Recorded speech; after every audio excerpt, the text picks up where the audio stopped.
नमस्कार and I welcome to study with Rama channel. मैं आज आप लोगों को वर्ल्ड मैप की सीरीज करवाने वाला हूं जो बिल्कुल इंपॉर्टेंट फैक्ट्स है ना, जो अक्सर करके एग्जाम में पूछा ही जाता है। मैं सिर्फ वही कराऊंगा। जैसे आप लोगों को यहाँ पे दिख रहा होगा ग्रीनलैंड। ग्रीनलैंड पर डेनमार्क का कब्जा है। ग्रीनलैंड एक द्वीप है। अच्छा, द्वीप किसे कहते हैं? जिसके चारों तरफ पानी होता है ना, पानी से जो घिरे हुआ स्थल रुद्ध जगह होती है, जो जमीन होती है, चारों तरफ जिसके पानी होता है, उसको हम द्वीप कहते हैं। जैसे इंडिया को हम प्रायद्वीप कहते हैं। क्यों? क्योंकि इंडिया तीन तरफ से तो घिरा हुआ है पानी से, लेकिन एक तरफ से हिमालय पर्वत है, स्थल रुद्ध है, मतलब जमीन है। तो तीन तरफ से घिरी हुई जमीन को हम प्रायद्वीप कहते हैं। जो चारों तरफ से जल से घिरी हुई जमीन होती है उसको हम द्वीप कहते हैं। तो ये ग्रीनलैंड द्वीप है। ये दुनिया का सबसे बड़ा द्वीप है। और कभी कभी आपसे पूछ दें कि दुनिया का सबसे बड़ा द्वीप कौन सा है, तो ग्रीनलैंड। ग्रीनलैंड पर डेनमार्क का कब्जा है। अच्छा, अब देखिए यहाँ पे आप लोगों को दिख रहा होगा ना बेफिन की खाड़ी, ऊपर है आर्कटिक महासागर, ये पूरा पूरा एक कनाडा दिख रहा होगा। अच्छा, तो यहाँ पे क्वेश्चन वो किस टाइप का पूछते हैं? देखिए क्वेश्चन आपसे पूछेंगे ना कि बेफिन की खाड़ी को लिब्राडोर सागर से कौन सी जलसंधि जोड़ती है, तो आपको पता होना चाहिए। हालांकि यहाँ नहीं दिख रहा है, जब हम अलग से मैप कराएंगे ना एक एक कंटिनेंट का, तो उसमें आप लोगों को पूरा दिखेगा सारी जलसंधि। तो यहाँ पर आपकी एक डेविस जलसंधि है। कौन सी जलसंधि? डेविस जलसंधि।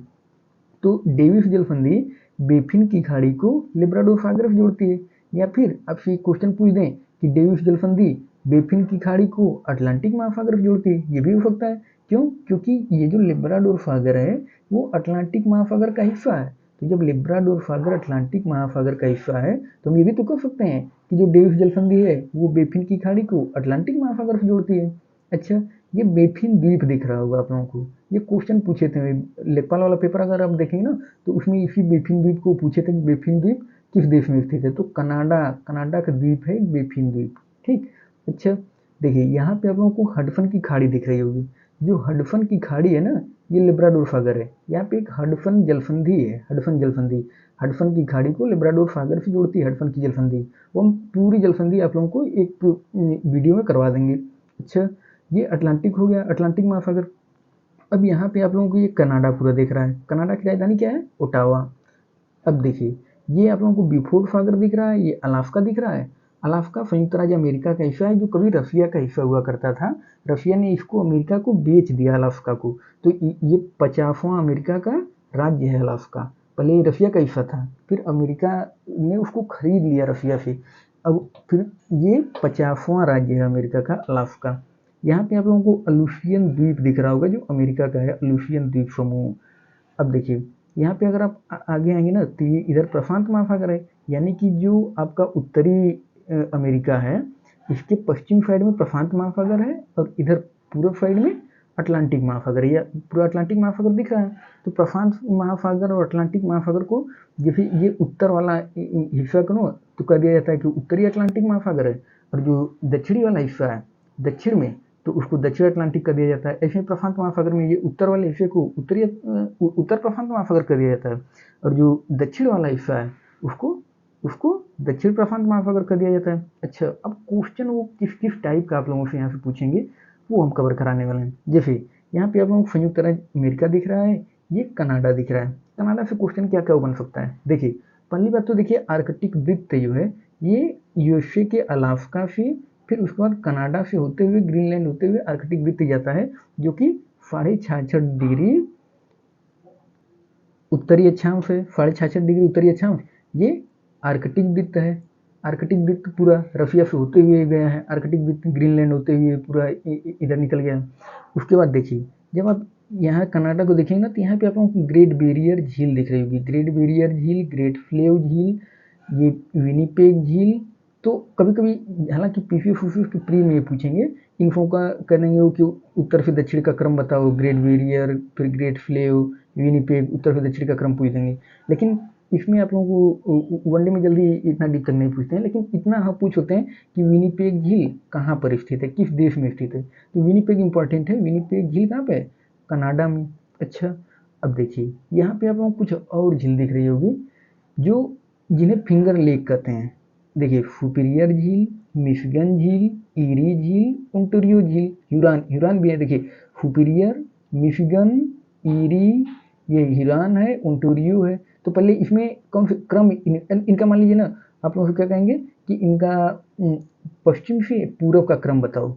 तो सुपीरियर, मिशिगन, ह्यूरॉन, ईरी और Ontario. Superior, Michigan, Huron, eerie, Ontario. ठीक, क्रम क्या है? पहले सुपीरियर आती है, फिर मिशिगन, फिर ह्यूरॉन, फिर ईरी, फिर ओंटारियो। ये 5 लेक हैं, जिसमें से जो मिशिगन है ना, ये पूरी तरीके से संयुक्त राज्य अमेरिका में स्थित है। मिशिगन झील कहाँ पे है? ये पूरी तरीके से संयुक्त राज्य अमेरिका में स्थित है मिशिगन झील। बाकी की जो झीलें हैं ना, ये अमेरिका और कनाडा दोनों के बॉर्डर शेयर करते हैं। बाकी जो 4 झीलें हैं वो अमेरिका और कनाडा का बॉर्डर शेयर करते हैं। जो मिशिगन वाली है ये पूरी तरीके से अमेरिका में स्थित है। अब देखिए, याद कैसे होगा मिशिगन पूरी तरीके से अमेरिका में है? क्योंकि गन, आप लोगों को शायद पता ना हो, लेकिन दुनिया में अगर कहा जाए ना कि सबसे ज़्यादा गन, तो गन अमेरिका अमेरिका के पास। वहाँ पे इतना कॉमन है ना कि हर किसी के पास मतलब गन है। इसी वजह से वहाँ आप लोग सुने होंगे अक्सर करके कि गन की घटना भी बहुत ज़्यादा घटती रहती है, कि कभी स्कूलों में जा करके शूट कर दी है, कभी इस तरीके के। तो क्योंकि वहाँ पे बहुत ज़्यादा लोगों के पास गन है, इजिली अवेलेबल है। तो गन गन से याद कर लिए मिशिगन। तो मिशिगन पूरी तरीके से संयुक्त राज्य अमेरिका में स्थित है। अच्छा, बाकी अमेरिका की कैपिटल क्या है? Washington DC. कनाडा की कैपिटल क्या है? ओटावा। ये तो पता भी होगा, कनाडा की कैपिटल ओटावा। और संयुक्त राज्य अमेरिका की वाशिंगटन डीसी। यहाँ की मुद्रा क्या है? डॉलर। और यहाँ की कनाडियन डॉलर। ठीक, कनाडा की मुद्रा कनाडियन डॉलर है, संयुक्त राज्य अमेरिका में तो डॉलर चलता है, पता ही है। ये है बरमूडा। बरमूडा यूके जो बरमूडा ट्रायंगल है ना, बरमूडा। अब देखिए, यहाँ पे आप लोगों को दिख रहा होगा ये प्रशांत महासागर, ये कर्क रेखा दिख रही है। कर्क रेखा 23.5 डिग्री उत्तरी अक्षांश रेखा को कर्क रेखा कहते हैं। ये हवाईयन द्वीप कर्क रेखा से होकर के गुजरते हैं। कर्क रेखा हवाईयन द्वीप से होकर गुजरती है। ठीक, कर्क रेखा पर कुल 14 देश हैं। कितने देश हैं? 14 देश। कर्क रेखा पर कुल 14 देश हैं। तो यहाँ पे देखिए, हवाईयन द्वीप हो गया, इधर मैक्सिको हो गया, बहामास हो गया, फिर इधर आप जाएंगे अफ्रीका का, फिर उसके बाद एशिया के देश पड़ेंगे। तो ऐसे होकर के जैसे पश्चिमी सहारा हुआ, मारितानिया हुआ, माली हुआ, अल्जीरिया, चाड, लीबिया, मिस्र, और ये लाल सागर से होते हुए सऊदी अरब, यूएई, फिर उसके बाद ओमान। यहाँ पे फिर आप लोगों को इंडिया दिख जाएगा, इंडिया से कर्क रेखा होकर गुजरती है। यहाँ पे देखिए बांग्लादेश, म्यांमार, चाइना और ताइवान। ताइवान से होते हुए कर्क रेखा चली जाती है। तो इसको हम अलग से करवाएंगे, सारी जितने कर्क रेखा पर स्थित कौन कौन से देश हैं, मकर रेखा पर, भूमध्य रेखा पर स्थित कौन कौन से देश हैं, उसको हम कवर करा देंगे। लेकिन अभी फिलहाल आप मैप को एक बार समझ लीजिए कि किस किस टाइप के क्वेश्चन पूछते हैं। जैसे अब इधर आइए, यहाँ पे आप लोगों को दिख रही होगी विषुवत रेखा। विषुवत रेखा को हम 0 डिग्री कहते हैं, 0 डिग्री अक्षांश विषुवत रेखा या फिर भूमध्य रेखा। भूमध्य रेखा या विषुवत रेखा यही है, इसी 0 डिग्री अक्षांश यही है भूमध्य रेखा या फिर विषुवत रेखा। भूमध्य रेखा पर स्थित देश कौन कौन से हैं? भूमध्य रेखा पर कुल 13 देश स्थित हैं। इसको इंग्लिश में इक्वेटर कहा जाता है। तो इस पे कुल कितने देश हैं?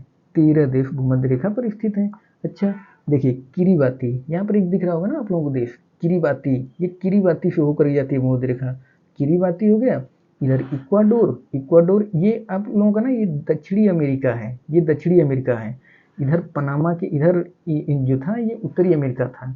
ये पूरा उत्तरी अमेरिका था, ये दक्षिणी अमेरिका यहाँ से है। ठीक, तो आप अब देखिए, ये विषुवत रेखा जा रही है इक्वाडोर, कोलंबिया, ब्राजील से होते हुए, फिर इधर आप देखेंगे तो ये फाओ टोम प्रिंसिपे, और ये आप लोगों को देखिए कांगो, कांगो दो है, कांगो गणराज्य है, प्रजातांत्रिक एक कांगो है। तो देखिए ये कांगो होते हुए इधर युगांडा, केन्या होते हुए इधर आप लोगों का सोमालिया होते हुए देखिए निकल गई है कौन सी? 0 डिग्री यानी भूमध्य रेखा। इधर फिर उसके बाद इंडोनेशिया होते हुए ये इधर निकल गई है, देखिए ये किरीबाती तक। तो आप लोग देखिए, यहाँ से एक क्वेश्चन पूछ सकते हैं कि जो यहाँ पे दिख रहा है ना, ये विक्टोरिया झील है, विक्टोरिया झील, ये विक्टोरिया झील है। विक्टोरिया झील से हो करके कर्क रेखा जाती है। ये क्वेश्चन पूछ सकते हैं कि कर्क रेखा नहीं, विषुवत रेखा, विषुवत रेखा, विषुवत रेखा विक्टोरिया झील से होकर के जाती है। विषुवत रेखा है, कर्क रेखा नहीं है। ये कर्क रेखा तो ऊपर थी, ये विषुवत रेखा है। तो विषुवत रेखा विक्टोरिया झील से होकर के जाती है। विक्टोरिया झील किन किन देशों में स्थित है? तो ये भी आपको कभी क्वेश्चन पूछते हैं कि विक्टोरिया झील किन देशों के बीच में स्थित है? युगांडा, केन्या और Tanzania. Uganda, Kenya, Tanzania. Uganda, Kenya और तंजानिया के बीच में स्थित है विक्टोरिया झील, जो आपसे कभी क्वेश्चन हो सकता है पूछ दें, तो आपको पता होना चाहिए युगांडा, केन्या और तंजानिया, यही यही विक्टोरिया लेक से ना, ये जो नील नदी है विक्टोरिया लेक से निकलती है और इधर ये मिक्स होते हुए चली जाती है, ठीक। तो यहीं से उसका उद्गम है विक्टोरिया झील से, नील नदी का। अच्छा, यहाँ पे पहले इधर देखिए, ये जो दक्षिणी अमेरिका है ना, दक्षिणी अमेरिका में आप लोगों को कुछ देश दिख रहा होगा, जैसे ये कैरिबियन सागर है, कैरिबियन सागर, और ये जो देश है ना, ये पनामा देश है, पनामा। और इधर आप लोगों को दिख रहा होगा, ये प्रशांत महासागर है, ये पूरा प्रशांत महासागर, ये कैरिबियन सागर। और यहाँ पे कौन सी लेक है, लेक नहीं, यहाँ पे एक नहर है, स्वेज नहर, जो 1914 में खोली गई थी। एक स्वेज नहर जो कि कृत्रिम रूप से बनाई गई है, स्वेज नहर पनामा देश से होकर जाती है। तो एक कृत्रिम रूप से बनाई गई स्वेज नहर है, जिसे बहुत बड़े पैमाने पे व्यापार होता है। इसे जैसे एक स्वेज नहर है ना, वैसे ही यहाँ पे पनामा नहर है। जिस प्रकार से स्वेज नहर यहाँ पे है, स्वेज नहर भूमध्य सागर लाल सागर जोड़ती है, वैसे ही यहाँ पे पनामा नहर है, पनामा नहर। पनामा नहर बहुत ज़्यादा इंपॉर्टेंट है, अक्सर करके वो आपसे क्वेश्चन का पूछते हैं पनामा नहर से, कर देंगे कि पनामा नहर किस किस को जोड़ती है। मतलब जैसे पनामा नहर इधर, ये तो प्रशांत महासागर है, तो प्रशांत महासागर को कैरिबियन सागर से पूछ देंगे कि प्रशांत महासागर को कैरिबियन सागर से कौन सी नहर जोड़ती है। तो आपको पता होना चाहिए कि प्रशांत महासागर को कैरिबियन सागर से कौन सी नहर जोड़ेगी, पनामा नहर। पनामा देश में स्थित है पनामा नहर। और ये आपको कोलंबिया दिख रहा है, ये कोलंबिया है, यहाँ पे पनामा, इसी पनामा नहर है, जो कि कृत्रिम रूप से बनाई गई, बाद में 1914 के आसपास से खोली गई थी पनामा नहर। तो हालांकि ये नहीं पूछेंगे कब खोली गई थी, लेकिन आपको पता होना चाहिए कि पनामा नहर है कहाँ और किसको किसको जोड़ती है। तो पनामा नहर प्रशांत महासागर को कैरिबियन सागर से, या फिर हम ये भी कह सकते हैं कि पनामा नहर प्रशांत महासागर को अटलांटिक महासागर से जोड़ती है। क्यों? क्योंकि ये कैरिबियन सागर अटलांटिक महासागर का हिस्सा है। तो चाहे पनामा नहर, हम ये कहें कि पनामा नहर प्रशांत महासागर को कैरिबियन सागर से जोड़ती है, या फिर हम ये कहें कि पनामा नहर प्रशांत महासागर को अटलांटिक महासागर से जुड़ती है, ठीक। अच्छा, अब आगे बढ़िए, देखिए यहाँ पे आप लोगों को दिख रहा होगा देश ना, वेनेजुएला। वेनेजुएला की खासियत क्या है, वेनेजुएला में दुनिया का सबसे ज़्यादा तेल का भंडार है वेनेजुएला में। वेनेजुएला कैपिटल क्या है, कराकस। वेनेजुएला की राजधानी है कराकस। और वेनेजुएला में अभी एक घटना घटी थी ना, वहाँ पे इन्फ्लेशन इतना ज़्यादा बढ़ गया था कि 10 लाख रुपए तक की नोट जारी करनी पड़ी थी वेनेजुएला को। ये भी एक करंट का क्वेश्चन है कि दुनिया का पहला देश ऐसा है वेनेजुएला जो अपने यहाँ 10 लाख रुपए की करेंसी छापा था, वेनेजुएला। क्यों इन्फ्लेशन यहाँ बहुत ज़्यादा है, क्योंकि यहाँ पे ना यूएसए तख्ता पलट कराना चाह रहा था, यहाँ जो मतलब गवर्नमेंट है उसको हटा करके दूसरी गवर्नमेंट इस्टेब्लिश करना चाह रहा था। तो वो बहुत ज़्यादा इस पर प्रतिबंध लगा दिया था, कहीं से ट्रेडर नहीं कर पा रहे थे, व्यापार नहीं कर पा रहे थे। प्रतिबंध की वजह से इतना ज़्यादा यहाँ पे इन्फ्लेशन बढ़ गया था वेनेजुएला में कि ये न तेल मतलब उत्पादन कर पा रहे थे, न उसको बेच पा रहे थे। तो इन्फ्लेशन बहुत ज़्यादा बढ़ गया था यहाँ पे वेनेजुएला में, 10 लाख की करेंसी छापने वाली थी। ये वही वेनेजुएला है, वेनेजुएला कैपिटल कराकस। तो इतना आपको पता होना चाहिए कम से कम कि वेनेजुएला कैपिटल क्या है, कराकस। अच्छा, देखिए ये कोलंबिया है, कोलंबिया की capital Bogota. Colombia capital Bogota. ये इक्वाडोर, इक्वाडोर की क्वेटो, इक्वाडोर कैपिटल क्या है, क्विटो, क्विटो ये इक्वाडोर, ठीक। इक्वाडोर से होकर के भूमध्य रेखा या विषुवत रेखा जा रही है कोलंबिया होते हुए और ब्राज़ील होते हुए। अच्छा, अब नीचे आइए, देखिए एक क्वेश्चन और आप लोग बताएं, जो मैक्सिको है ना, मैक्सिको की बार मुद्रा पूछ दिया था किसी एग्जाम में, तो मैक्सिको की मुद्रा क्या, मैं लगा पेट में ही पूछा था, मैक्सिको की मुद्रा क्या है। मैक्सिको में चलता है मैक्सिकन पेसो, मैक्सिको की मुद्रा है मैक्सिकन पेसो। अच्छा, अब देखिए यहाँ पे आइए, पेरू दिख रहा है, पेरू कैपिटल है लीमा। और ये ब्राज़ील, ब्राज़ील के ब्राज़ीलिया, ये ब्राज़ीलिया गलत लिखा है, ब्राज़ीलिया, ब्राज़ील कैपिटल ब्राज़ीलिया। अच्छा, ये देखिए टिटिकाका झील, टिटिकाका झील की खासियत क्या है, टिटिकाका झील नौकागम्य सबसे ऊंचाई पर स्थित झील है, जिसमें नाव चलती है। सबसे ऊंचाई पर स्थित झील नौकागम्य झील है टिटिकाका झील। ये स्थित कहाँ पे है टिटिकाका झील, पेरू और बोलीविया, इन दोनों देशों के बीच में स्थित है। यहाँ पे टिटिकाका पेरू है और ये बोलीविया है, यहाँ पे ये टिटिकाका झील है। कभी ऐसे पूछ दें टिटिकाका झील कहाँ है, तो आपको पता होना चाहिए पेरू और बोलीविया दोनों के बॉर्डर पे यहाँ पे स्थित है टिटिकाका लेक।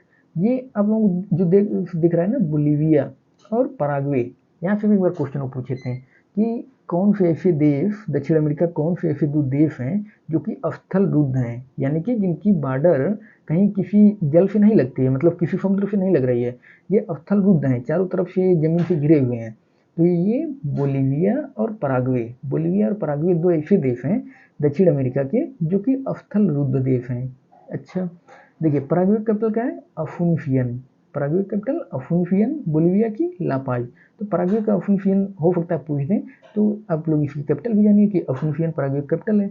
अब देखिए यहाँ पे आप लोगों को दिख रहा होगा मकर रेखा दिख रही है, मकर रेखा यानी 23.5 डिग्री साउथ, ठीक। तो 23.5 डिग्री साउथ ये मकर रेखा है। मकर रेखा आप देखेंगे ना, मकर रेखा किन किन देशों से होकर गुजरती है। मकर रेखा कुल 10 देशों से होकर गुजरती है। जो विषुवत रेखा थी, विषुवत रेखा ये 13 देशों से होकर गुजर रही थी, मकर रेखा 10 देशों से होकर गुजरती है। जैसे यहाँ पे आपको दिख रहा होगा चिली, चिली के बाद अर्जेंटीना, पराग्वे और ब्राज़ील, ये दक्षिणी अमेरिका के हैं 4 देश। कौन कौन, चिली, अर्जेंटीना, पराग्वे और ब्राज़ील, इन 4 देशों से होकर के मकर रेखा जाती है। कौन कौन से देश, चिली, अर्जेंटीना, पराग्वे और ब्राज़ील, इन 4 देशों से होकर मकर रेखा जाती है। इतना आपको पता होना चाहिए। अच्छा देखिए अब आगे क्या है कि Argentina capital Buenos Aires, Chile की कैपिटल सांटियागो, चिली की कैपिटल क्या है, सांटियागो। ये पूछ देते हैं चिली की कैपिटल क्या है, सांटियागो। अर्जेंटीना तो कई बार पूछ चुके हैं, अर्जेंटीना, ब्यूनोस आयर्स। अर्जेंटीना ने ही अभी फीफा वर्ल्ड कप जीता था ना, तो ये भी आपको पता ही होगा, बहुत ज़्यादा चर्चा में था अर्जेंटीना। फीफा वर्ल्ड कप जीता है अभी, किसको हरा करके, फ्रांस को हरा करके अर्जेंटीना भी फीफा वर्ल्ड कप जीता था। तो अर्जेंटीना कैपिटल क्या है, ब्यूनोस आयर्स। ये है उरुग्वे कैपिटल है मोंटेविडियो, उरुग्वे कैपिटल मोंटेविडियो। तो ये दक्षिण अमेरिका के 4 देशों से होकर के जा रही है कौन सी, मकर रेखा। अच्छा नीचे अगर आप देखेंगे ना, यहाँ पे आप लोगों को फाकलैंड द्वीप दिख रहा होगा, फाकलैंड द्वीप, यहाँ पे लिखा है यूके। आप कहेंगे यूके यहाँ कहाँ से आ गया, ये फाकलैंड द्वीप है तो अर्जेंटीना करीब, लेकिन इस पर कब्जा किसका है, यूके का। इसके लिए अर्जेंटीना से और यूके में कई बार युद्ध भी हो चुका है इसको लेकर के, इसी फाकलैंड द्वीप को लेकर के। अर्जेंटीना कहता है ये हमारा है, यूके इसको छोड़ने के लिए तैयार नहीं होता, तो इसको लेकर के युद्ध भी हो चुका है। लेकिन यूके चूंकि अब ज़्यादा संपन्न है, ताकतवर है, तो इसलिए यूके के कब्जा में है अभी ये फाकलैंड द्वीप। कभी ऐसे पूछते हैं फाकलैंड द्वीप कहाँ पे है, तो आपको पता होना चाहिए कि फाकलैंड द्वीप कहाँ पे है, ठीक। देखिए ये आप लोगों को दिख रहा होगा दक्षिणी प्रशांत महासागर, दक्षिण प्रशांत महासागर। अभी हम बताएं ना कि प्रशांत महासागर क्योंकि ज़्यादा बड़ा है इसलिए 2 पार्ट में बांट दिया गया है। उत्तरी प्रशांत महासागर उत्तर वाले हिस्से कर देते हैं, और दक्षिण वाले हिस्से को दक्षिण प्रशांत महासागर कर देते हैं। ये आर्कटिक वृत्त है, आर्कटिक वृत्त यानी 66.5 डिग्री साउथ, 66.5 डिग्री जो नॉर्थ था वो कौन सा था, आर्कटिक था, आर्कटिक। और ये क्या अंश है, अंटार्कटिक। 66.5 डिग्री नॉर्थ को आर्कटिक कहते हैं, आर्कटिक वृत्त, और 66.5 डिग्री साउथ को अंटार्कटिक वृत्त कहते हैं। कौन सा, अंटार्कटिक वृत्त। देखिए ये है अंटार्कटिक वृत्त, और ये आप लोगों को दिख रहा होगा दक्षिणी महासागर, दक्षिणी महासागर। अब कभी आप लोगों के मन में आएगा कि यार ये दक्षिणी महासागर पहले तो नहीं हम ज़्यादा सुनते थे, अब दक्षिणी महासागर। देखिए दक्षिणी महासागर ये जो अंटार्कटिक महासागर है ना, उसी अंटार्कटिक महासागर का ही नाम है दक्षिणी महासागर। ये कोई अलग से नहीं है। कुल कितने महासागर हैं, 5। तो जो 5 महासागर है ना, ये दक्षिणी महासागर उसी अंटार्कटिक महासागर को ही दक्षिणी महासागर कहते हैं। अच्छा ये आप लोगों को दिख रहा होगा नीचे अंटार्कटिका, यह अंटार्कटिका महाद्वीप है, अंटार्कटिका महाद्वीप। इसी अंटार्कटिका महाद्वीप में साउथ पोल है, साउथ पोल अक्सर आप लोग सुनते हैं ना, साउथ पोल, साउथ पोल। इसी अंटार्कटिका महाद्वीप में साउथ पोल है। जैसे चंद्रमा का है ना, दक्षिणी ध्रुव पर अभी चंद्रयान पहुंचा है, दक्षिणी ध्रुव साउथ पोल, तो उसी तरीके से ये अंटार्कटिका में है साउथ पोल। अब देखिए आगे आप लोगों को मैं यहाँ ले चलता हूँ अटलांटिक महासागर। ये दिख रहा होगा अटलांटिक महासागर, अटलांटिक महासागर। इधर भी देखिए ये उत्तर अटलांटिक महासागर है, ये दक्षिण अटलांटिक महासागर है। अब यहाँ से क्वेश्चन कैसे कैसे आगे कवर होगा, इतना पता होना चाहिए आप लोगों को कि अटलांटिक महासागर एटलीस्ट है कहाँ पे। कम से कम ये तो पता रहे कि अटलांटिक महासागर है कहाँ पे, इससे क्वेश्चन कैसे कैसे बनेगा। देखिए यहाँ पे आप लोगों को इंग्लैंड दिख रहा होगा ना, इंग्लैंड। इंग्लैंड से पहले होता क्या था कि जब अंग्रेज आते थे इंडिया उनको आना होता था यहाँ पे, तो सब क्या करते थे, यहाँ से निकलते थे, ये पूरा घूमते हुए पूरा ये अफ्रीका पार करते हुए, ऐसे पूरा अफ्रीका पार करते हुए तब आते थे वो हिंद महासागर में, फिर इंडिया। उनको काफ़ी घूमना पड़ता था। फिर बाद में क्या हुआ कि वो सब एक स्वेज नहर बना दिए। स्वेज नहर यहाँ पे देखिए, ये भूमध्य सागर है, ये लाल सागर है, यहाँ पे वो सब स्वेज नहर बना दिए। स्वेज नहर कब खोली गई थी? 1869 में, जब गांधी जी का जन्म हुआ था 1869 में, तब स्वेज नहर खोली गई थी। तो पता होना चाहिए स्वेज नहर कब खोली गई थी? 1869 में। 10 साल लगा था स्वेज नहर बनाने में। स्वेज नहर 10 साल में बनकर तैयार हुई थी। तो 1869 में स्वेज नहर खोले थे अंग्रेज। तो अब देखिए हुआ क्या, ये देखिए आप लोगों को फ्रांस दिख रहा होगा, ये इंग्लैंड है, ये फ्रांस है, ये स्पेन है और ये पुर्तगाल है। अब यहाँ पे ये स्पेन दिख रहा है ना, स्पेन और ये मोरक्को, स्पेन और मोरक्को के बीच में यहाँ पर जिब्राल्टर जलसंधि है, इसमें नहीं दिख रहा है। जब अलग से हम कराएंगे ना एक एक कंटेंट का, तो उसमें आप लोगों को दिखेगा सारा, सभी जलसंधि दिखेगी। तो यहाँ पर पूछ सकता है कभी कि किन दो देशों के बीच में जिब्राल्टर जलसंधि है? तो किन दो देशों के बीच में है? ऊपर स्पेन है, स्पेन यूरोप का देश है। स्पेन की कैपिटल क्या है? मैड्रिड। मैड्रिड स्पेन की कैपिटल है। ये यूरोप का देश है, यूरोपियन देश है। और मोरक्को जो है अफ्रीका का देश है, अफ्रीका। ये वही मोरक्को है जहाँ से इब्न बतूता भारत आया था। मोरक्को की कैपिटल क्या है? रबात। ये वही मोरक्को है, ठीक। तो मोरक्को की कैपिटल रबात। तो स्पेन और मोरक्को के बीच में यहाँ पर जिब्राल्टर जलसंधि है। अब आपसे क्वेश्चन कैसे पूछेंगे? वो क्वेश्चन पूछ देते हैं ना कि कौन सी जलसंधि अटलांटिक महासागर को भूमध्य सागर से जोड़ती है। अभी लेखपाल में क्वेश्चन पूछा गया था कि जिब्राल्टर जलसंधि किसको जोड़ती है, या फिर ये इस तरीके का था कि अटलांटिक महासागर को भूमध्य सागर से कौन सी जलसंधि जोड़ती है। ये लेखपाल में अभी पूछा था क्वेश्चन। तो ये यही पे है जिब्राल्टर। जिब्राल्टर एक जगह है जिस पर यूके का कब्जा है, उसी जगह के नाम पे इसको जिब्राल्टर रख दिया गया, जिब्राल्टर जलसंधि। जहाँ पे है तो ये मोरक्को, इधर स्पेन है, लेकिन यहाँ पे कब्जा यूके का है। तो इस वजह से उस जगह का नाम जिब्राल्टर है, तो उसको जिब्राल्टर जलसंधि कहते हैं, जिब्राल्टर। तो अटलांटिक महासागर को भूमध्य सागर से जोड़ती है जिब्राल्टर जलसंधि। अब देखिए इधर आप लोगों को ये पूरा दिख रहा है ना, ये स्वीडन, और इसको हम कराएंगे जब पूरा अलग से पूरा जब दिखेगा तब। अभी यहाँ क्योंकि दिख नहीं रहा, ये इधर आप लोगों को दिख रहा होगा, फिनलैंड है। फिनलैंड सबसे खुशहाल है ना, अक्सर आता है रैंकिंग में फिनलैंड, यही फिनलैंड है। ये सब जैसे फिनलैंड है, स्वीडन है, पोलैंड है, यूक्रेन है, ये कभी सब यूएसएसआर का हिस्सा थे। रशिया है ना, रशिया, यूएसएसआर में कुल 15 देश शामिल थे। तो पूरा ये रशिया है ना, इस रशिया का ही ये सब हिस्सा थे। फिनलैंड विनलैंड जो आज हैं, पोलैंड वोलैंड, यूक्रेन, ये सब कभी यूएसएसआर का हिस्सा थे। फिर 1991 में इसका विघटन हो गया यूएसएसआर का, तो अलग हो गए। तो उसको हम अलग से करवाएंगे। अभी पहले इधर आइए, देखिए भूमध्य सागर हो गया। अब भूमध्य सागर से अभी बताए ना, भूमध्य सागर से लाल सागर में जोड़ती है एक जलसंधि है, एक नहर है। कौन सी? स्वेज नहर। अभी बताए हैं कि 1869 में स्वेज नहर खोली गई थी, जो कि भूमध्य सागर को लाल सागर से जोड़ती है। अक्सर करके क्वेश्चन पूछ देते हैं भूमध्य सागर को लाल सागर से कौन सी नहर जोड़ती है? स्वेज नहर बहुत ज़्यादा इंपॉर्टेंट है, स्वेज नहर, क्योंकि दुनिया का 10% व्यापार इसी स्वेज नहर से होता है। तो इस वजह से बहुत ज़्यादा इंपॉर्टेंट है स्वेज नहर। ये मिस्र की कैपिटल काहिरा। मिस्र तो आप लोग जान ही रहे होंगे, बहुत ज़्यादा चर्चा है। इसी मिस्र से होकर नील नदी बहती है, मिस्र से होकर के। देखिए इधर आइए, ये मारिटानिया, माली, इसे होकर के करके लिखा जा रहा है। ये पश्चिमी सहारा, मारिटानिया, माली, इधर पूरा। अच्छा, अब नीचे आइए, ये अफ्रीकन देश है पूरा।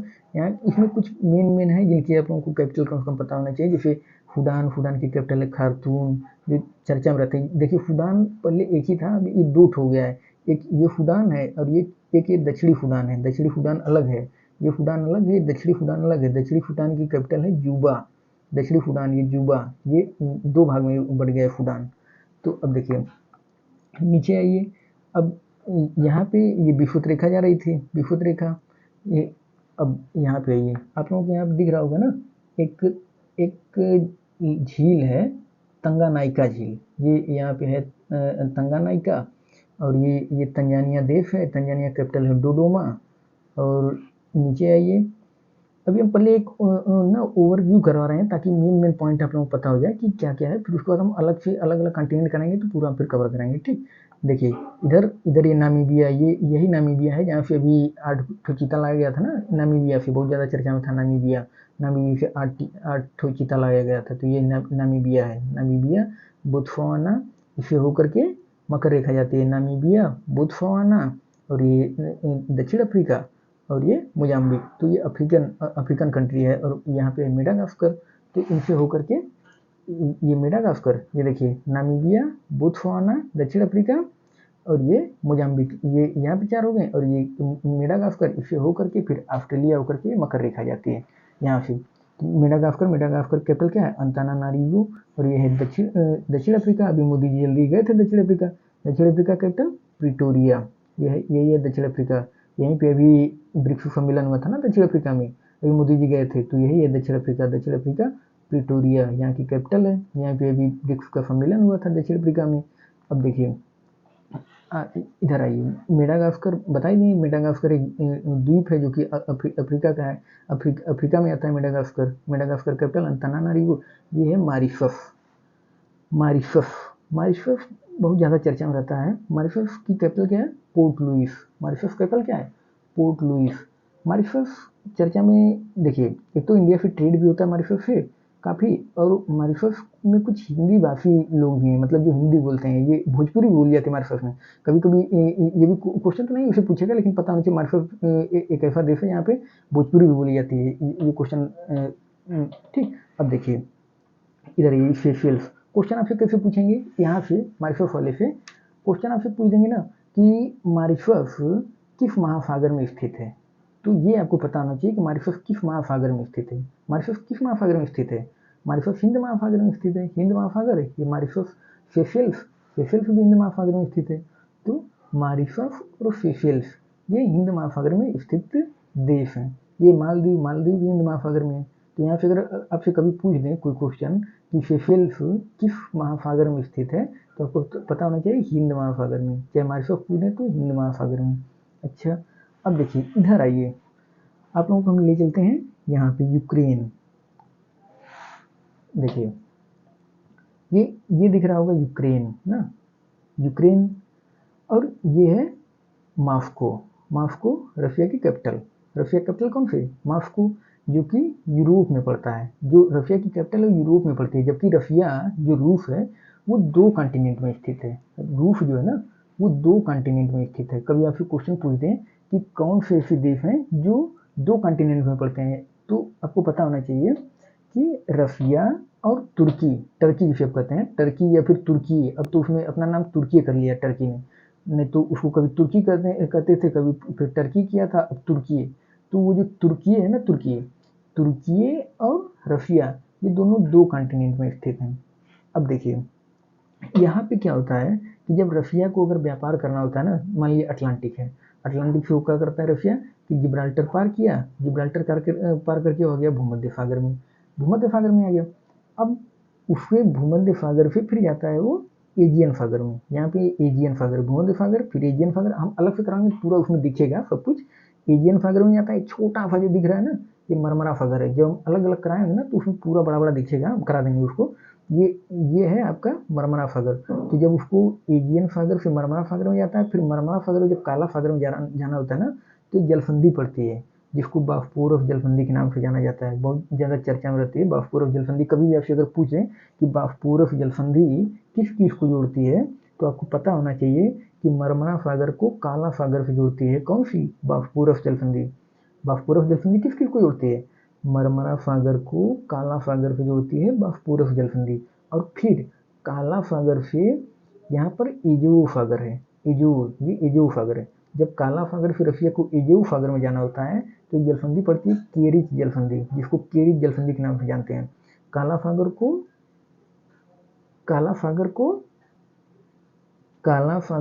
एजोव सागर से जोड़ती है केरिच जलसंधि, और काला सागर को मरमरा सागर से जोड़ती है बास्पोरस जलसंधि। अच्छा, ये आप लोगों को दिख रहा है ना यूक्रेन की कैपिटल कीव। ये छोटा सा आप लोगों को दिख रहा होगा, जिसको लेकर ये छोटा सा जो एरिया दिख रहा है ना, ये है क्रीमिया। इस पे सन 2014 में रशिया ने कब्जा कर लिया था क्रीमिया पे। ये यूक्रेन का पार्ट था, इसको कब्जा कर लिया था सन 2014 में रशिया ने क्रीमिया पे। तो यही एक छोटा सा पार्ट है क्रीमिया। ये है आपका यूक्रेन कीव, ठीक। अब देखिए, अच्छा ये लड़ाई क्यों हो रही है रशिया वाला, और ये इसका रीजन समझाएं आप लोगों को। जो रशिया और यूक्रेन में इसमें मैटर चल रहा है, देखिए ये आप लोगों को दिख रहा है ना अटलांटिक महासागर, अटलांटिक ये पूरा।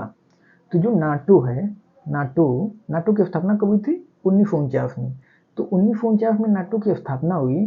तो नाटो का फुल फॉर्म होता है North Atlantic Treaty Organization. NATO का फुल फॉर्म क्या है? नॉर्थ अटलांटिक ट्रीटी ऑर्गेनाइजेशन, यानी कि जो अटलांटिक के पास के देश है ना, उनका एक सैन्य संगठन है नाटो। नाटो एक सैन्य संगठन है जो ये कहता है कि अगर नाटो के जितने सदस्य देश हैं उन पर अगर कोई भी देश अटैक करेगा तो उनका भी एक संविधान है, कह सकते हैं, उसका आर्टिकल 5 एक्टिव हो जाता है। उस आर्टिकल 5 में क्या है कि अगर नाटो की किसी सदस्य देश पर कोई भी देश अगर आक्रमण करता है तो सभी देश मिलकर उस देश पर अटैक करेंगे, यानी कि ऐसा माना जाएगा कि उन सभी देशों पर अटैक किया गया है, तो इसलिए सभी देश मिल करके उस देश के खिलाफ लड़ेंगे। तो ये एक सैन्य संगठन है नाटो, जिसकी स्थापना 1949 में हुई थी। तो हुआ क्या कि चूंकि ये बना तो था ना था अटलांटिक ट्रीटी ऑर्गेनाइजेशन कि इसके आसपास के जितने देश हैं उनका सैन्य संगठन था, अटलांटिक के आसपास के देश, लेकिन ये विस्तार करते करते करते करते पहुंच गए यहाँ यूक्रेन तक। यहाँ अब देखिए फिनलैंड को भी नाटो में शामिल किया गया। ये करंट का क्वेश्चन है, अभी हाल ही में फिनलैंड नाटो का 31वां सदस्य बना है। नाटो में कुल कितने देश शामिल हैं? 31 देश। तो नाटो में कुल 31 देश हैं, जिसमें अभी फिनलैंड जल्दी ही शामिल किया गया। Finland capital Helsinki. Finland capital क्या है? हेलसिंकी। तो यहाँ पे आ गए, यूक्रेन को भी मिलाने के चक्कर में पड़ गए, और यूक्रेन चूंकि यूएसएसआर का हिस्सा था तो इस वजह से रशिया कहा कि ये यूएसएसआर का हिस्सा था, तुम बनाए तो थे यहाँ पे अटलांटिक के पास के उन देशों का सैन्य संगठन, और तुम आ गए हमारे बॉर्डर के पास में। तो इस वजह से रशिया यूक्रेन को कह रहा था कि तुम नाटो में शामिल ना हो, लेकिन यूक्रेन चूंकि मान नहीं रहा था, ये नाटो में शामिल होना चाह रहा था, इस वजह से रशिया ने यूक्रेन पे अटैक कर दिया। तो ये मैटर था। जबकि इसमें अगर देखा जाए तो नाटो की भी बड़ी भूमिका है, क्योंकि नाटो ने बहुत ज़्यादा विस्तार कर दिए। 31 देश सदस्य हो गए, जिसमें अभी फिनलैंड को जोड़ लिया, अभी स्वीडन को जोड़ने के चक्कर में पड़े। अभी स्वीडन भी नाटो का सदस्य बन जाएगा। इसको अभी टर्की रोक करके रखा है, नहीं तो अब तक स्वीडन भी बन गया होता। क्योंकि इसमें ऐसा रूल होता है ना कि नाटो के जितने सदस्य देश हैं अगर सब सहमत नहीं होते हैं, एक भी देश अगर विरोध कर रहा है तो कोई देश नया उसमें नहीं जुड़ पाता है। इस वजह से स्वीडन रुक गया है। स्वीडन में भी एक घटना घट गई थी ना, इस वजह से जो वहाँ पे अभी जल्दी न्यूज में रहा कि स्वीडन में जो कुरान है, कुरान को जला दिया गया था, तो इस वजह से बहुत ज़्यादा विरोध हुआ। तो इस वजह से जो तुर्की वो उसको शामिल नहीं होने देता है, स्वीडन को। चलिए इधर आते हैं नीचे। देखिए ये आप लोगों को दिख रहा है काला सागर ना, काला सागर। हालांकि वो क्वेश्चन जब ज़्यादा डीप पूछते हैं तो ये पूछ देंगे कि इनमें से कौन सा देश काला सागर बॉर्डर शेयर नहीं करता है, लेकिन वो हालांकि ये वनडे में नहीं पूछते हैं। जब पीसी फूसीएस का एग्जाम होता है तब उसमें वो पूछ देते हैं कि काला सागर फटे हुए कौन कौन से देश हैं, भूमध्य सागर से कौन कौन फटे हुए देश हैं। तो जब ज़्यादा डीप करना होता है पीसी फूसीएस के एग्जाम में पूछते हैं, वनडे में नहीं पूछते हैं। देखिए ये तुर्की है, अभी हम बताएं ना आपको कि तुर्की जो है वो एशिया में भी स्थित है और यूरोप में भी स्थित है। तो इस वजह से टर्की कई बार रशिया को मतलब यहाँ पे रोक भी देता है कुछ जाने के लिए, क्योंकि इस पर परमिट लेनी पड़ती है, बीच शो कर जाता है ना। अब देखिए ये है सीरिया, ये है इराक। सीरिया की कैपिटल दमिश्क, दमश्क लिखा है लेकिन दमिश्क है। सीरिया कैपिटल दमिश्क, और इराक की कैपिटल बगदाद। इराक की कैपिटल क्या है? बगदाद। सीरिया की दमिश्क। अब देखिए यहाँ से क्वेश्चन, सीरिया में भी बहुत ज़्यादा जो ISIS थे, अब यही फिराक और एरिया में तो थे ISIS वाले, इस्लामिक स्टेट वाले जो थे ना, इसी सीरिया में और इराक में, ये पूरा ये बगदाद। अब देखिए यहाँ पे ये लाल सागर है ना, लाल सागर, ये भूमध्य सागर। अभी हम बताए हैं कि भूमध्य सागर को लाल सागर से कौन सी नहर जोड़ती है? स्वेज नहर, जो कि 1869 में खुली गई थी। तो अब यहाँ पे आप लोगों को दिख रहा होगा कि ये तो रेड सी है, रेड सी यानी लाल सागर, रेड सी, और इसको इंग्लिश में कहते हैं मेडिटेरेनियन सी। भूमध्य सागर यानी मेडिटेरेनियन सी, और लाल सागर रेड सी। तो यहाँ से यहाँ पे जलसंधि पड़ती है, बास्पोरस की जलसंधि। ये बास्पोरस की जलसंधि पार करके अदन की खाड़ी में आते हैं। तो क्वेश्चन आपसे कैसे पूछेगा कि बास्पोरस की जलसंधि किस किस को जोड़ती है, या फिर ऐसे कर देंगे कि लाल सागर को अदन की खाड़ी से कौन सी जलसंधि जोड़ती है? तो बास्पोरस की जलसंधि। बास्पोरस की जलसंधि जो कि लाल सागर को अदन की खाड़ी से जोड़ती है। यहाँ पे अदन की खाड़ी है, अदन की खाड़ी इसको कहते हैं। तो यहाँ पे है बास्पोरस की जलसंधि जो लाल सागर को अदन की खाड़ी से जोड़ती है। ये है सोमालिया, ये दिख रहा है सोमालिया। सोमालिया की कैपिटल मोगाडिशु। सोमालिया कैपिटल क्या है? मोगाडिशु। इथोपिया की अदिस अबाबा। ये है इथोपिया। ये काफ़ी पिछड़ा है, यहाँ पे ना अभी भी गृह युद्ध टाइप में सोमालिया मिलियम चलता है। मतलब काफ़ी काफ़ी पिछड़ा एरिया है ये सोमालिया में लिया। और ये इथोपिया भी काफ़ी पिछड़ा है। इथोपिया, अदिस अबाबा, ये दिख रहा होगा जिबूती, और ये दिख रहा है इरिट्रिया। तो इसमें देखिए कभी आपसे क्वेश्चन वो पूछ दें कि हार्न ऑफ अफ्रीका किन देशों को कहा जाता है, किन देशों को मिला करके हार्न ऑफ अफ्रीका कहा जाता है, तो हार्न ऑफ अफ्रीका में शामिल 4 देश हैं। कौन कौन? इथोपिया, सोमालिया, इरिट्रिया और जिबूती। ये 4 देश हार्न ऑफ अफ्रीका में आते हैं। इथोपिया, इरिट्रिया, जिबूती और सोमालिया, ये 4 देश मिला करके हार्न ऑफ अफ्रीका कहलाते हैं। ठीक, तो ये क्वेश्चन अगर कभी आपसे पूछ दें ऑप्शन देने और कहने कि निम्नलिखित में से कौन सा देश हार्न ऑफ अफ्रीका में शामिल नहीं है, तो आपको पता होना चाहिए कि हार्न ऑफ अफ्रीका में शामिल कौन कौन से देश हैं। इथोपिया, सोमालिया, जिबूती और इरिट्रिया। हार्न ऑफ अफ्रीका क्यों किया जाता है? क्योंकि हार्न ऑफ अफ्रीका इस सिंह की तरफ निकला हुआ ना, यहाँ पे सिंह की तरफ निकला हुआ, तो इसलिए इसको हार्न ऑफ अफ्रीका कह दिया जाता है। तो ये चारों देशों मिलाकर हार्न ऑफ अफ्रीका कहा जाता है। ये आपको पता हो गया। ये केन्या, केन्या बताया ना, केन्या कैपिटल नैरोबी, और ये युगांडा, युगांडा कैपिटल कंपाला। ये आपको कैपिटल तो पता ही होना चाहिए एटलीस्ट कि युगांडा कैपिटल क्या है कंपाला, केन्या कैपिटल क्या है नैरोबी, ये तंजानिया, तंजानिया कैपिटल डोडोमा। तो ये तो आपको पता ही होना चाहिए कि इन सब उनकी कैपिटल क्या है। और ये तंजानिया दिख रहा है ना, तंजानिया, इसी तंजानिया में स्थित है किलिमंजारो। अब अक्सर आप लोगों से पूछ देता है कि किलिमंजारो, किलिमंजारो जो है ना वो कहाँ पे है। किलिमंजारो एक पर्वत चोटी है। किलिमंजारो, किलिमंजारो आप लोगों को पूछ दे तो ये तंजानिया, यही तंजानिया है जहाँ पे किलिमंजारो। अब देखिए ये तो आप लोगों को रसिया दिख ही रहा है। रसिया ऊपर ये कारा सागर है, ये आर्कटिक महासागर है। अब इसके नीचे आप आएंगे तो ये कजाकिस्तान, जिसे कजाकिस्तान भी कहते हैं, कजाकिस्तान, कजाकिस्तान, ये है कजाकिस्तान। कजाकिस्तान अस्ताना, यहाँ पे दिख रहा है आप लोगों को ना, ये देखिए कैस्पियन सागर दिख रहा है। कैस्पियन सागर, कैस्पियन सागर आपसे क्वेश्चन क्या पूछ सकते हैं कि कैस्पियन सागर किन देशों से बॉर्डर शेयर करता है। हालांकि ये वनडे में तो जल्दी इतना डीप नहीं पूछेंगे, लेकिन किसी में इस तरीके का, या फिर आर ओ का अगर आप देंगे एग्जाम तो उसमें इस तरीके का पूछ देते हैं कि कैस्पियन सागर किन देशों के साथ बॉर्डर शेयर करता है। तो आपको पता होना चाहिए कैस्पियन सागर कुल 5 देशों के साथ अपनी बॉर्डर शेयर करता है। कौन कौन सा? रसिया, कजाकिस्तान, तुर्कमेनिस्तान, ईरान और अजरबैजान। किन देशों के साथ बॉर्डर शेयर करता है? ये जो कैस्पियन सागर है ना, कैस्पियन सागर रसिया, कजाकिस्तान, तुर्कमेनिस्तान, ईरान और Azerbaijan. Azerbaijan capital Baku. Azerbaijan capital क्या है? बाकू। ये है अजरबैजान। यहाँ पे अर्मेनिया, अर्मेनिया और अजरबैजान का युद्ध अभी चल रहा था ना, अर्मेनिया अजरबैजान। अर्मेनिया, अर्मेनिया एक ईसाई बहुल देश है और अजरबैजान एक मुस्लिम कंट्री है। तो इस वजह से अजरबैजान का समर्थन करता है ईरान, और जो अर्मेनिया है इसका समर्थन करता है रसिया। रसिया क्योंकि ईसाई बहुल क्षेत्र है और रसिया का अर्मेनिया से एक टीटी भी है, तो इस वजह से अर्मेनिया का समर्थन करता है रसिया, और इसका अजरबैजान का समर्थन करता है ईरान। तो ये मुस्लिम बहुल देश है। तो इन में एक जमीन को विवाद को लेकर के अभी लड़ाई चल रही थी। अर्मेनिया अजरबैजान बहुत ज़्यादा न्यूज में था, अर्मेनिया अजरबैजान। तो यही है अर्मेनिया, अर्मेनिया, और ये है यहीं पे अर्मेनिया, और ये है अजरबैजान। अच्छा, अब देखिए तुर्की कैपिटल क्या है? अंकारा। ये तो पता ही होगा आप लोगों को, तुर्की कैपिटल अंकारा। अब देखिए यहाँ पे आप लोगों को एक दिख रहा है अरल सागर। अच्छा, कैस्पियन सागर के बारे में एक बात और बता दूं।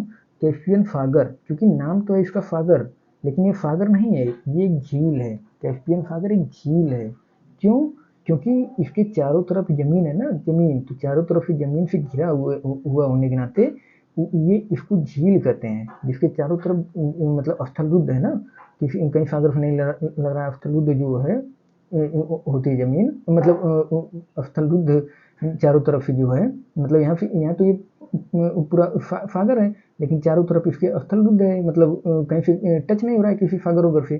तो इस वजह से इसको बड़ा होने के नाते इसको चूंकि सागर कर देते हैं। चूंकि ये झील है, लेकिन झील बहुत बड़ी है ना, बहुत बड़ी है, तो इस वजह से इसको सागर नाम दे देते हैं। बहुत बड़ी झील होने के नाते इसको सागर का नाम दे देता है कि कैस्पियन सागर है, बट ये है एक्चुअल में झील है।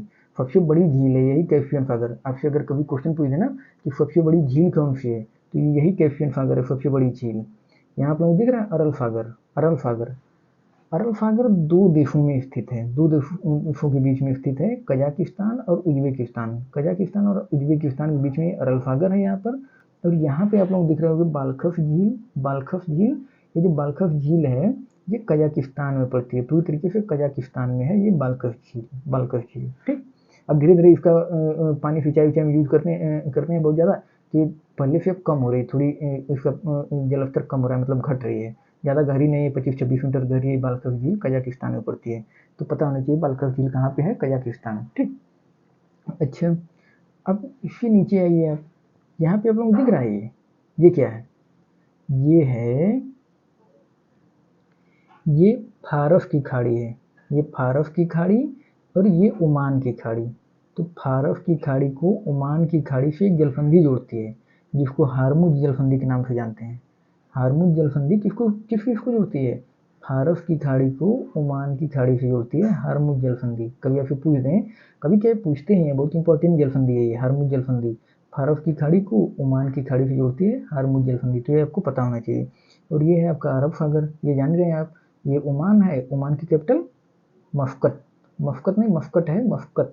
तो मस्कट, ये मस्कट कहते हैं, ओमान की कैपिटल है मस्कट। ठीक है, सऊदी अरब, सऊदी अरब की रियाद, ये आप लोग जान ही रहे हैं, रियाद है नहीं है, रियाद है, सऊदी अरब की कैपिटल रियाद है, रियाद। ठीक, अच्छा, ये यमन दिख रहा है, यमन की कैपिटल फाना। यमन, यमन और सऊदी अरब में बहुत ज़्यादा विवाद चलता रहता है, क्योंकि यहाँ पे यमन में ना हूती विद्रोही हैं, हूती विद्रोही यमन में। तो इस वजह से सऊदी अरब वाले अक्सर करके हूती विद्रोहियों के खिलाफ बमबारी करते रहते हैं। ये यही यमन है, यमन, यमन की कैपिटल फाना है, यहाँ पे बहुत ज़्यादा बमबारी करते हैं सऊदी अरब वाले अक्सर करके। और ये चूंकि यमन, ये ज़्यादातर यहाँ पे शिया बहुल क्षेत्र है, तो इस वजह से उन हूती विद्रोहियों को ईरान का समर्थन रहता है। ईरान है ना, ईरान भी शिया बहुल कंट्री है, ईरान आप लोगों को पता होना चाहिए शिया बहुल कंट्री है। और जो सऊदी है ये सुन्नी बहुल कंट्री है, इसी वजह से ईरान में और सऊदी अरब में ज़्यादा पड़ती नहीं है। बहुत ज़्यादा देखे होंगे ना आप लोग, सऊदी में और ईरान में विवाद चलता रहता है। तो ये चूंकि शिया कंट्री है और ये सुन्नी, तो इस वजह से पड़ती नहीं है, तो दोनों में विवाद चलता रहता है। तो यहाँ पर भी ज़्यादातर जो शिया हैं वो हैं हूती हैं, तो हूती विद्रोहियों के खिलाफ अक्सर करके सऊदी वाले बमबारी करते रहते हैं, इनको को ईरान का समर्थन प्राप्त होते हैं, यहाँ पे युद्ध वाली स्थिति चलती रहती है। बहुत ज़्यादा लोग, 4 लाख से ज़्यादा लोग यहाँ पे मारे गए हैं, 4 लाख, 4 लाख लोग यहाँ पे, मतलब बहुत बुरी स्थिति है यमन में। ये है यमन, ये देखिए फुकुत्रा, फुकुत्रा पर यमन का कब्जा है, फुकुत्रा पता होना चाहिए, फुकुत्रा। ये आप लोगों को बता ही दिए, सोमालिया, सोमालिया मेगाडिशु, ये अरब सागर दिख रहा है, अरब सागर। ये है लक्षद्वीप। कभी कभी क्वेश्चन कैसे पूछते हैं, पूछ देंगे ना, लक्षद्वीप किस सागर में स्थित है। अब आपको लगे कि यार लक्षद्वीप बंगाल खाड़ी में था कि अरब सागर में था। अगर जिनको नहीं पता है, मतलब उनको हम बता रहे हैं, बाकी ज़्यादातर लोगों को पता होगा ये। तो लक्षद्वीप अरब सागर में स्थित है। याद कैसे होगा, क्योंकि इसे याद कर लिए कि जो अरब वाले आक्रमण किए थे सबसे पहले, तो अपना लक्ष्य बना करके आक्रमण किए थे। ठीक है, अरब वाले सिंध पर आक्रमण किए थे ना, सिंध पर कब, 712 में, 712 में सिंध को तो जीते थे अरब वाले। तो ये आपको पता होना चाहिए कि लक्ष्य बना करके आक्रमण किए थे, तो इस वजह से अरब और लक्ष्य, तो अरब सागर में लक्षद्वीप, लक्षद्वीप अरब सागर में हो गया, तो फिर अंडमान निकोबार बंगाल खाड़ी में हो ही जाएगा, कभी कंफ्यूजन नहीं होगा। अंडमान निकोबार कहाँ है, बंगाल खाड़ी में। क्यों, क्योंकि ये अरब वाले लक्ष्य, फिर अरब सागर में लक्षद्वीप, आपको पता हो गया। ठीक, ये मालदीव, मालदीव भी हम बताए हैं कि हिंद महासागर में है। अब एक चीज़ और जानिए, जो अरब सागर है ना, अरब सागर और बंगाल की खाड़ी, ये सब हिंद महासागर का ही हिस्सा है। ये अरब सागर, बंगाल की खाड़ी, ये सागर है ना, छोटा है, बंगाल की खाड़ी, ये सब हिंद महासागर के ही हिस्सा है, अरब सागर और बंगाल की खाड़ी। ठीक, इतना आप लोगों को हो गया। अब देखिए यहाँ पे आप लोगों को दिख रहा होगा बैकाल झील, बैकाल झील। बैकाल झील की खासियत क्या है, ये सबसे गहरी झील है बैकाल झील, बैकाल झील सबसे गहरी झील है बैकाल झील। तो इसके बारे में आपको पता होना चाहिए। सबसे गहरी झील अगर पूछ दें तो बैकाल झील, जो कि रशिया में पड़ती है, ये आपको पता होना चाहिए कि कहाँ पे है बैकाल झील, रशिया में। ये मंगोलिया दिख रहा है, मंगोलिया, उलान बटोर, मंगोलिया कैपिटल क्या है, उलान बटोर, तो ये आपको पता होना चाहिए। मंगोलिया कैपिटल क्या है, उलान बटोर। बाकी चाइना, चाइना कैपिटल बीजिंग है, तो आप लोगों को पता ही है। अब देखिए यहाँ पर आइए, ये दिख रहा है ओखोटक सागर, ओखोटक सागर, यहाँ पर है बेरिंग सागर, बेरिंग सागर। और ये है अलूशियन द्वीप समूह। बेरिंग सागर किस किस को जोड़ता है, जो जो बेरिंग जलसंधि है वो किस किस को जोड़ती है, बेरिंग जलसंधि, यही बेरिंग सागर है ना, बेरिंग सागर को चुकची सागर, चुकची सागर को जोड़ती है, बेरिंग सागर को चुकची सागर को जोड़ती है बेरिंग जलसंधि। कभी आपसे पूछ दें बेरिंग जलसंधि किस किस को जोड़ती है, तो पता होना चाहिए कि बेरिंग जलसंधि जो है वो बेरिंग सागर को चुकची सागर से जोड़ती है, बेरिंग सागर को चुकची सागर से, बेरिंग जल संधि। अच्छा, अब ये आप लोगों को दिख रहा होगा कुरिल द्वीप समूह, कुरिल द्वीप समूह, कुरिल द्वीप समूह पे रसिया का कब्जा है। किसका कब्जा है? रसिया का। कुरिल द्वीप समूह पे रसिया का कब्जा है। अब ये कैसे याद होगा? याद नहीं करना इसको, इतना पता हो कि हाँ कुरिल द्वीप समूह पे रसिया का कब्जा है, जो कि जिसको लेकर के रसिया में और जापान में बहुत ज़्यादा विवाद होता रहता है, क्योंकि जापान कहता है कि हमारा हिस्सा है, रसिया कहता है हमारा हिस्सा है, तो ये कुरिल द्वीप समूह को लेकर के इन दोनों में विवाद चलता है बहुत ज़्यादा। लेकिन प्रेजेंट में कब्जा रसिया का है इस पे, कुरिल द्वीप समूह पे। ये जापान सागर दिख रहा है, जापान सागर ये है आपका उत्तर कोरिया, उत्तर कोरिया का तानाफा किम जोंग है, ये उत्तर कोरिया, उत्तर कोरिया। और ये है दक्षिण कोरिया, तो दक्षिण कोरिया आप लोग जान ही रहे हैं, दक्षिण कोरिया और ये है उत्तर कोरिया। इन दोनों में भी बहुत ज़्यादा विवाद चलता रहता है, उत्तर कोरिया दक्षिण कोरिया। ये है आपका पीला सागर, यहाँ से अब आएंगे, ये हो जाएगा पूर्वी चीन सागर, पूर्वी चीन सागर। ये है आपका दक्षिण चीन सागर। अब देखिए यहाँ पे दक्षिण चीन सागर दिख रहा है, दक्षिण चीन सागर को लेकर बहुत ज़्यादा विवाद चलता है, इसीलिए क्वाड का गठबंधन किया गया। क्वाड जो बनाया गया ना, क्वाड, क्वाड में कौन कौन से देश हैं? जापान, ऑस्ट्रेलिया, इंडिया और यूएसए। जापान, ऑस्ट्रेलिया और कौन? जापान, ऑस्ट्रेलिया, इंडिया और यूएसए, इन 4 देशों का संगठन है क्वाड। जो बनाया क्यों गया? ताकि चीन का दबदबा ना हो पाए उस दक्षिण चीन सागर पे। दक्षिण चीन सागर बहुत इंपॉर्टेंट है, इसे इस पर चाइना का दावा करता है कि हमारा, इस पर कब्जा करने के चक्कर में पड़ा रहता है, इसी वजह से दक्षिण चीन सागर को लेकर बहुत ज़्यादा विवाद चलता है। ठीक, तो ये आपको पता होना चाहिए। यहीं पे देखिए ताइवान, ताइवान इसमें बहुत ज़्यादा चर्चा में ना, ये है ताइवान, ताइवान। चाइना कहता है ताइवान हमारा है, ताइवान एक द्वीप है, दिख रहा है ना, ताइवान, ताइवान कैपिटल ताइपे। तो ये पहले पहले ना सब एक ही पार्ट थे, बाद में ये अलग अलग हुआ। तो ये चाइना चाइना कहता है कि हमारा हिस्सा है, हमारा हिस्सा है, जबकि ये स्वतंत्र है, यहाँ पे लोकतंत्र है। यहाँ पे ताइवान वाले, तो ताइवान वाले अपने आप को आज़ाद रखना चाहते हैं, तो इसको लेकर के बहुत ज़्यादा ताइवान का समर्थन करता है यूएसए। क्यों? क्योंकि यहाँ पे ना देखिए एक रीजन ये भी है कि यहाँ पे ताइवान में सेमीकंडक्टर इंडस्ट्री है। सेमीकंडक्टर जो चिप होती है ना, सेमीकंडक्टर बहुत ज़्यादा उसकी वैल्यू है सेमीकंडक्टर की, जो कि अब जा करके इंडिया में भी उसको बनाने का मतलब इंडस्ट्री लगाने के बारे में प्रोसेस चल रहा है, लेकिन अभी काफ़ी समय लगेगा। अभी कम से कम सेमीकंडक्टर में इंडिया में डेवलप करने में 7-8 साल लग जाएंगे। सेमीकंडक्टर बहुत इंपॉर्टेंट सेमीकंडक्टर है, तो ये ताइवान में ही सेमीकंडक्टर बहुत ज़्यादा बनता है। इसी वजह से ताइवान को लेकर के मतलब यूएसए थोड़ा समर्थन करता है कि इस पे चाइना का कब्जा ना हो जाए उसकी सेमीकंडक्टर इंडस्ट्री पे। चलिए खैर आगे बढ़ते हैं। ये दक्षिण चीन सागर है, दक्षिण चीन सागर दिख रहा है। अब देखिए यहाँ आप लोगों को ये दिख रहा है मलेशिया, यहाँ पे है सिंगापुर, मलेशिया, और ये है Singapore. Malaysia capital Kuala Lumpur, Malaysia की राजधानी कहाँ है? कुआलालंपुर। और ये सिंगापुर है। और ये देखिए, ये आप लोगों को दिख रहा है ना इंडोनेशिया, ये इंडोनेशिया, इंडोनेशिया, ये इंडोनेशिया का द्वीप है। इंडोनेशिया का सबसे बड़ा द्वीप है, कौन सा? सुमात्रा। ये सुमात्रा इंडोनेशिया का द्वीप है। सुमात्रा, जावा, फिर इधर आएंगे बाली, ठीक है, फिर सुलावेसी, इस तरीके की इंडोनेशिया के द्वीप हैं। कभी कभी तो क्रम पूछ देता, पीसीएस में तो क्रम पूछ देता प्री में कि इन समूह का, तो सुमात्रा, जावा, बाली, ये क्रम भी पूछ दिया था।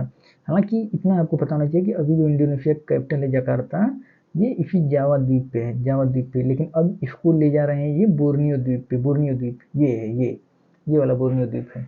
तो अब इसको बोर्नियो द्वीप पे ले जा रहे हैं।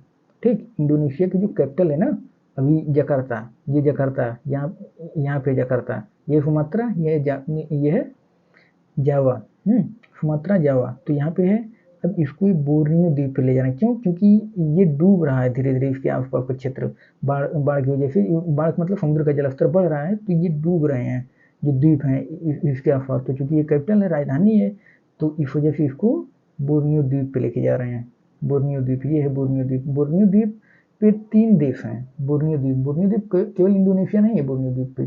बोर्नियो द्वीप पे 3 देश हैं, जैसे ब्रुनेई है ना, ब्रुनेई, ब्रुनेई भी इसी बोर्नियो द्वीप पे है। बाकी मलेशिया भी है, लेकिन चूंकि लगभग 79% कह सकते हैं, 73% के आसपास कब्जा, मतलब बड़े बड़े पैमाने पे चूंकि इंडोनेशिया का है, इस वजह से इसको ऐसा लगता है कि ये बोर्नियो पूरा इंडोनेशिया का ही है, बट इसके 3 देश हैं। ब्रुनेई देश भी इसी बोर्नियो द्वीप पे है, ब्रुनेई, और ये मलेशिया का भी कुछ हिस्सा इस पे है। ठीक, तो 3 देश मिलकर के पूरा बोर्नियो द्वीप बनता है।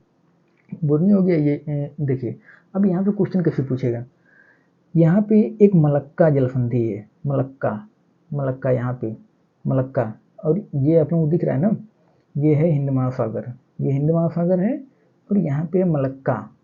अब देखिए ये मलक्का जलसंधि दिख रही है, मलक्का, ये मलक्का जलसंधि है, और ये देखिए अंडमान सागर है। क्वेश्चन आपसे कैसे पूछेंगे, क्वेश्चन पूछते हैं कि मलक्का जलसंधि किस किस को जोड़ती है, तो मलक्का जलसंधि अंडमान सागर को जावा सागर से जोड़ती है। ठीक, अंडमान सागर को जावा सागर से, नहीं, मलक्का जलसंधि जो है ना, मलक्का जलसंधि अंडमान सागर को दक्षिण चीन सागर से जोड़ती है, जावा सागर से नहीं। मलक्का जलसंधि अंडमान सागर को दक्षिण चीन सागर से जोड़ती है, दक्षिण चीन सागर से, अंडमान सागर से नहीं। या फिर हम ये भी कह सकते हैं कि मलक्का जलसंधि जो हिंद महासागर को प्रशांत महासागर से जोड़ती है, इधर प्रशांत महासागर है, हिंद महासागर प्रशांत महासागर से भी जोड़ सकते हैं। क्यों, क्योंकि जो दक्षिण चीन सागर है ये प्रशांत महासागर का ही हिस्सा है, जो दक्षिण चीन सागर है ना ये प्रशांत महासागर का हिस्सा है, और ये जो अंडमान सागर है ये सब हिंद महासागर का हिस्सा है। हिंद महासागर, इधर हिंद महासागर है, हिंद महासागर, तो हिंद महासागर का हिस्सा है। हिंद महासागर दिख रहा है, हिंद महासागर का हिस्सा है ये अंडमान सागर। तो हम ये भी कह सकते हैं कि मलक्का जलसंधि हिंद महासागर को प्रशांत महासागर से जोड़ती है। लेकिन ज़्यादातर वो पूछते हैं कि मलक्का जलसंधि तो अंडमान सागर को दक्षिण चीन सागर से जोड़ती है, मलक्का जलसंधि, ये आपको पता होना चाहिए। मलक्का जलसंधि अंडमान सागर को दक्षिण चीन सागर से जोड़ती है। अच्छा, अब देखिए ये आप लोगों को दिख रहा है ना फुंडा द्वीप, ये है फुंडा जलसंधि, यहाँ छोटा दिख रहा है, छोटा सा फुंडा जलसंधि, फुंडा जलसंधि, ये फुंडा जलसंधि हिंद महासागर को जावा सागर से जोड़ती है। कभी ऐसे पूछ देंगे कि फुंडा जलसंधि किस किस को जोड़ती है, तो फुंडा जलसंधि ये है फुंडा जलसंधि हिंद महासागर को जावा सागर से जोड़ती है। फुंडा जलसंधि हिंद महासागर को जावा सागर से जोड़ती है, ये आपको पता होना चाहिए। फुंडा जलसंधि इंपॉर्टेंट है काफ़ी, फुंडा जलसंधि हिंद महासागर को जावा सागर से जोड़ती है, और मलक्का जलसंधि अंडमान सागर को दक्षिण चीन सागर से जोड़ती है।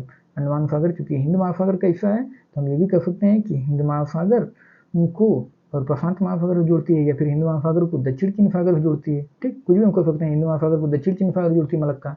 ठीक, ये मलक्का फ्लो करके चाइना व्यापार करता है बहुत ज़्यादा, तो मलक्का जलसंधि इंपॉर्टेंट है काफ़ी। बाकी यहाँ पे मफक्कर जलसंधि दिख रही है, ये बोर्नियो है, ये फिलीपींस है, बोर्नियो और ये फिलीपींस, तो ये मफक्कर जलसंधि जावा सागर को फिलीपींस सागर से जोड़ती है। ये जावा सागर है, ये जावा सागर है, ये जावा सागर है, जावा सागर को फिलीपींस सागर जोड़ती है मफक्कर जलसंधि। हालांकि इतना डीप तक वो मफक्कर वाला जल्दी नहीं पूछेंगे, मफक्कर बहुत इंपॉर्टेंट नहीं है, वो पीछे सूबे में भले पूछें कि मफक्कर जलसंधि किस किस को जोड़ती है, जावा सागर को फिलीपींस सागर से, लेकिन वनडे में इतना डीप तक नहीं पूछेंगे कि मफक्कर जलसंधि किस किस को जोड़ती है, तो जावा सागर फिलीपींस सागर, बस एक बार देख लीजिए ताकि कंफर्म एटलीस्ट इतना तो याद हो जाए कि फुंडा जलसंधि किस किस को जोड़ती है। फुंडा जलसंधि जावा सागर को और किससे जोड़ती है, जावा सागर को हिंद महासागर से। फुंडा जलसंधि, मलक्का जलसंधि अंडमान सागर को दक्षिण चीन सागर से, या फिर हिंद महासागर को दक्षिण चीन सागर से, मलक्का हो गया। अब इधर देखिए फिलीपींस है, ये फिलीपींस बहुत ज़्यादा, फिलीपींस कैपिटल मनीला, ये आपको पता होना चाहिए। फिलीपींस कैपिटल क्या है, मनीला, फिलीपींस मनीला। बाकी अब हम आप लोगों को अगले वीडियो में कराएंगे, इतना बहुत हो गया।